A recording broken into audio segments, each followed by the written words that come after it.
ഇന്ന് ഞാൻ ഉണ്ടല്ലോ ഒരു മുളക് പാൽക്കറിയാണ് വെക്കാൻ പോകുന്നത്. ഈ കറിക്ക് വേണ്ടി ഞാൻ വെള്ള കാന്താരിയാണ് ഉപയോഗിക്കുന്നത്. ഇതേ സൈസ് കാന്താരി. ഇതൊരു 2 പിടിയുണ്ട്. ഇത് നമുക്ക് ചട്ടിയിലേക്ക് ഇട്ട് കൊടുക്കാം. 3-4 ചെറിയ ഉള്ളി, ഒരു ചെറിയ കഷ്ണം ഇഞ്ചി,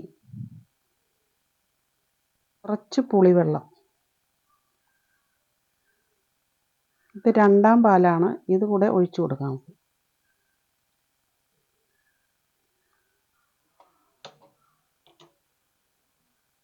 സ്റ്റവ് കത്തിച്ച് നമുക്ക് അടുപ്പിലേക്ക് വയ്ക്കാം. അല്പം ഉപ്പും മഞ്ഞൾപ്പൊടിയും കൂടെ ഇട്ട് കൊടുക്കാം.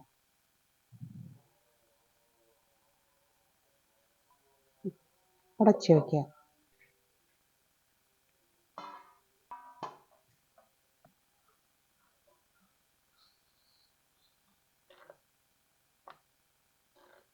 കാന്താരിയും ഉള്ളിയും നന്നായിട്ട് വെന്ത് വെള്ളം വറ്റി വരണം.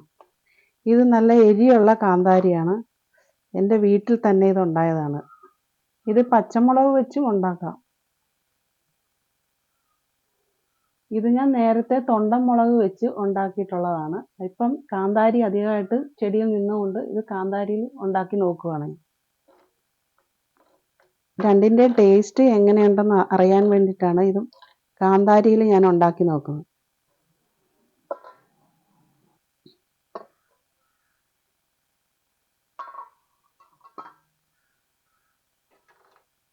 മുളകിൻ്റെ വെള്ളമൊക്കെ വറ്റി വന്നിട്ടുണ്ട്. ഇനി നമുക്ക് 1ാം പാൽ ചേർത്ത് കൊടുക്കാം.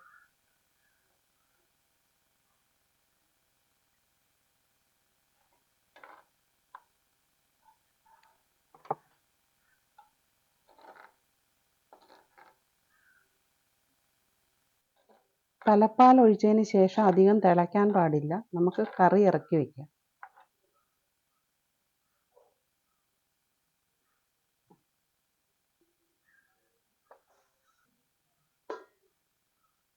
കടുക് വറുത്തൊഴിക്കാം.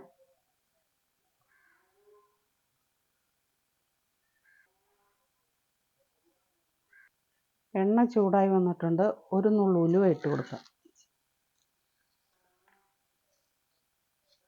കടുക്,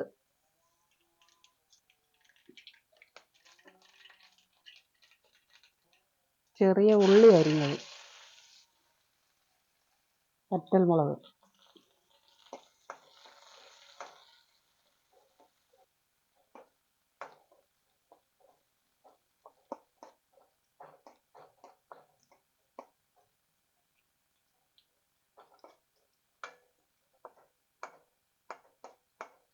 ഉള്ളിയെല്ലാം മൂത്ത് വന്നിട്ടുണ്ട്. നമുക്ക് ഇനി കറിയിലേക്ക് ഒഴിച്ചു കൊടുക്കാം.